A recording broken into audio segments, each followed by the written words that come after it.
WWF on the Nintendo Gameboy.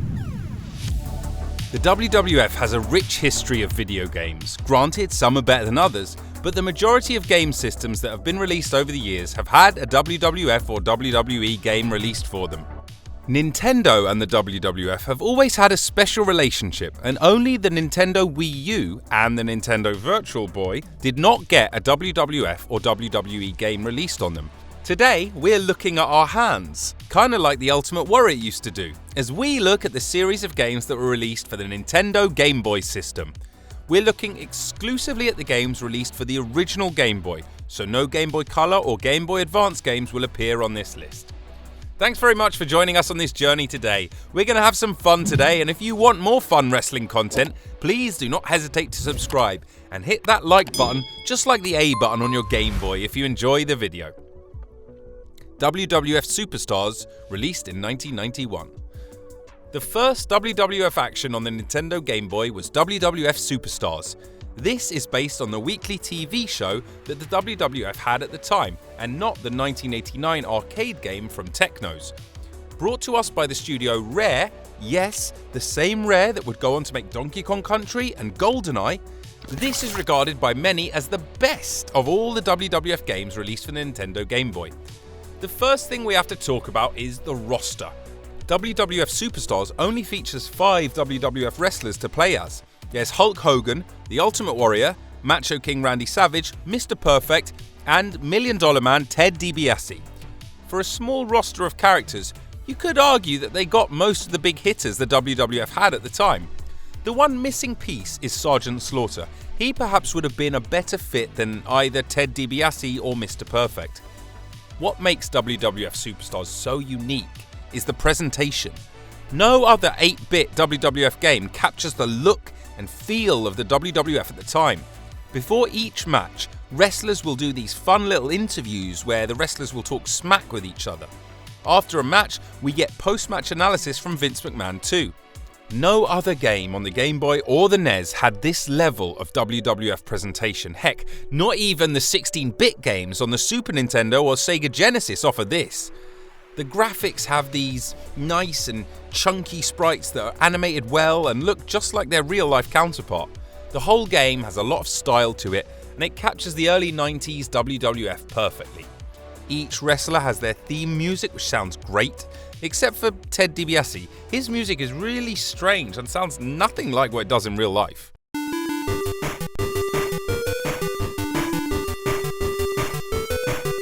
The gameplay of WWF Superstars sees you pick one of the 5 wrestlers and then take on the remaining 4.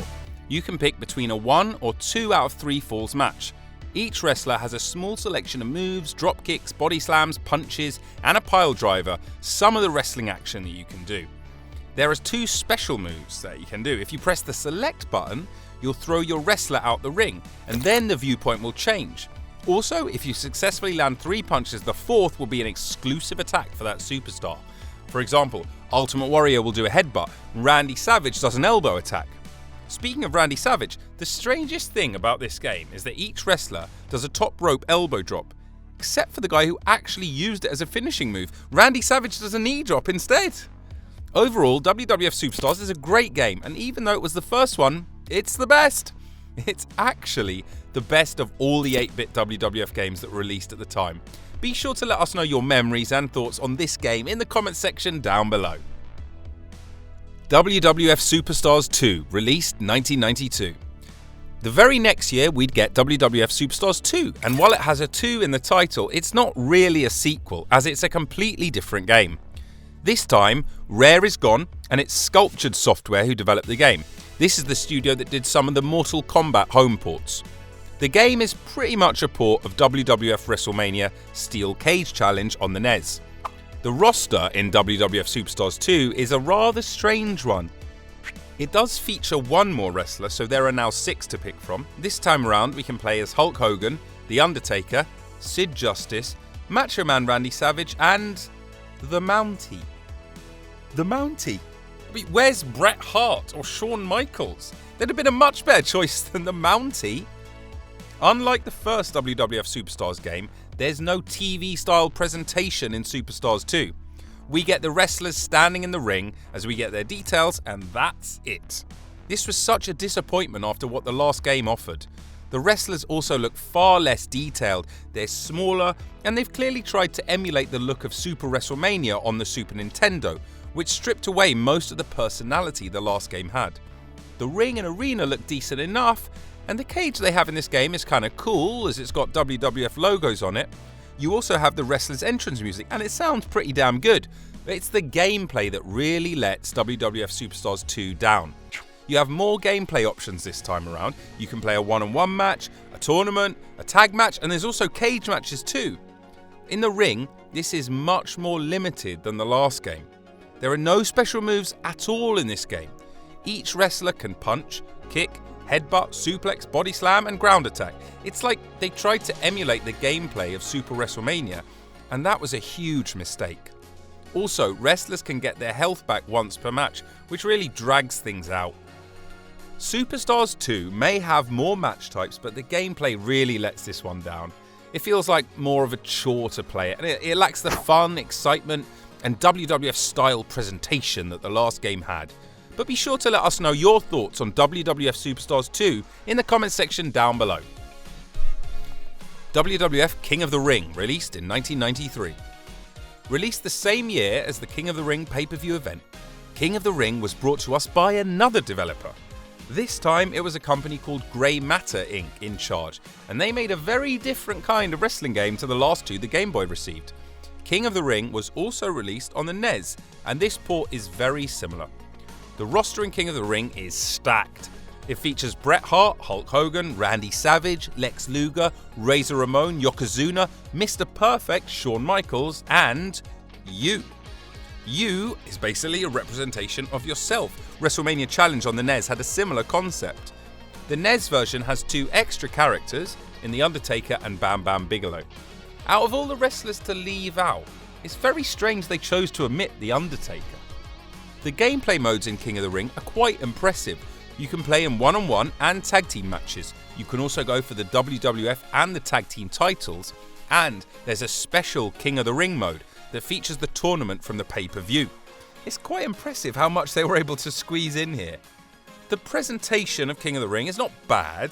The wrestlers are these big chunky sprites that do lack the detail from the first WWF Superstars game, but they're still fun to look at.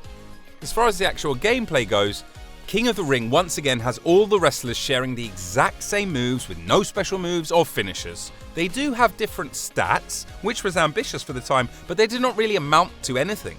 There are even fewer moves here than in Superstars 2, and once you get a wrestler on the mat, you can just stomp their health away. While better than Superstars 2, King of the Ring is still not as good as that original WWF Superstars game. Now, what do you think of King of the Ring on the Game Boy? Let us know in the comments section down below. WWF Raw, released 1994. Another new game and another new developer. WWF Raw for the Game Boy was developed by Real Time Associates. This was the first mass-release WWF game, as WWF Raw was also released on Genesis, Super Nintendo, Sega 32X, and Game Gear. It was based on the WWF Raw TV show. We have an 8-man roster, and it is a stacked roster, perfectly capturing the new generation era. We have Bret Hart, Shawn Michaels, Diesel, Lex Luger, The Undertaker, Razor Ramon, Yokozuna, and Doink. The one missing piece is probably Owen Hart. The Wrestler Select screen looks great, actually, and the game has a solid presentation in the menus and the transitions to the wrestling action. However, the wrestlers themselves are tiny. They do not look good at all, and it can be hard to tell who's who. One thing about the roster of WWF Raw that is interesting is that the Game Gear version has Randy Savage and Crush too, which is awesome. Now, they did a good job of stacking the game with game modes. You can try and win either the WWF or Tag Team Championships, there are Survivor Series matches, and there are different difficulty options too. The gameplay tries to have the same kind of tug-of-war system that the 16-bit versions have, but it just plain does not work. Once again, the wrestlers all share the same moveset, and there are no special moves at all here. The game feels very sluggish and hard to play. While the 16-bit versions of WWF Raw are fantastic and greatly evolved from what came before them, WWF Raw for the Game Boy is just flat out terrible. The wrestlers look bad, but it's the horrible gameplay that makes this one no fun to play at all. Let us know what your thoughts on the Game Boy version of WWF Raw are in the comments section down below. WWF Warzone, released 1998. We went from having a WWF game each year to having to wait for 4 years until WWF Warzone came out. This would be the last WWF game for the Game Boy, and the console versions of this game were a huge success. This time around, Crawfish Interactive was in charge. This means that all 5 of the WWF games for the Game Boy had a different developer. We have a 13-man roster, which is the largest of any WWF Game Boy game. Ken Shamrock, Owen Hart, Shawn Michaels, Steve Austin, Undertaker, Kane, Hunter Hearst Helmsley, The Rock, Farouk, Mankind, the British Bulldog, Ahmed Johnson and Goldust make up the roster. While this sounds like an epic roster, and the superstar portraits on the character selection and biography screen are great, in the ring, this game has some of the worst looking wrestlers. Shawn Michaels is wearing what look like trunks, and The Undertaker and Kane are wearing singlets. Some wrestlers look worse than others, but none look great. There are 4 game modes in Warzone. You can play the Challenge mode, which is the main single player mode that sees you trying to win the WWF Championship. There are one-on-one matches, tag matches and cage matches too. Each wrestler has the same moveset, but they at least all have a unique finishing move, which makes a huge difference. The gameplay is not terrible and it can be fun. You have a button for a strike and a button for grapple, and once in the grapple, you have a handful of moves that you can pull off. The ring's large and the screen will scroll as you move around the ring. WWF Warzone on the Nintendo Game Boy is not a terrible game, and if the wrestlers actually looked more like their real-life counterparts, this would be a very passable wrestling game. But how do you think that Warzone on the Game Boy compares to its console counterparts?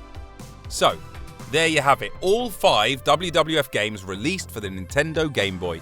We feel that the original WWF Superstars game is by far the best, but we'd love to know what was one of your favourites. So be sure to let us know in the comments section down below. We'll have more fun wrestling content for you, so be sure to subscribe so you do not miss our next video.